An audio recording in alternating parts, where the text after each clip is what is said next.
So এটা হচ্ছে এটার প্যাকেজিং, ইলেকট্রিক শক গান। এটার সাথে থাকবে একটা ইউজার ম্যানুয়াল, এটাতে তোমরা চাইলে ডিটেলটা পড়ে নিতে পারবে। এরপর হচ্ছে দেখো এটার সাথে থাকবে একটা কেবল, এটা চার্জিং, সো এটা রিচার্জ করে তোমরা হচ্ছে এটা ইউজ করবে।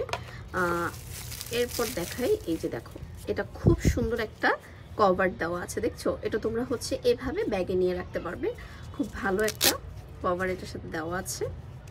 এই যে এটা ওপেন করলাম, হ্যাঁ এই যে মডেল নাম্বার হচ্ছে 801, direct current ultra high voltage shock এটা, ঠিক আছে? সো বুঝতেই পারছো, এই যে সুইচটা যখন আমি অন করব, এই যে অন করার সাথে সাথে কিন্তু এই যে দেখতে পাচ্ছ টর্চ ওপেন হয়ে গেছে, এখানে একটা টর্চও আছে। এটার এক্সট্রা বেনিফিট হচ্ছে এখানে একটা টর্চও আছে। সো টর্চ তো অফ হয়ে গেল, মানে প্রথমে যখন আমি সুইচ দিব তখন হচ্ছে টর্চটা জ্বলবে, সেকেন্ড সুইচে হচ্ছে রেড সুইচ অন হবে, অ্যান্ড দেন এইটাই হচ্ছে শক বাটন। শক বাটনটা যখন আমি প্রেস করব, জাস্ট তোমরা দেখো কারেন্টের শকের মাত্রাটা তো দেখতেই পাচ্ছ কিভাবে এখানে শকটা উৎপন্ন হয়। সো ভুলেও কেউ কাউকে ফান করার জন্য শকটা দিতে যেও না, একদম ডিরেক্ট কারেন্টের শক 5000 ভোল্টে লাগবে, বি কেয়ারফুল।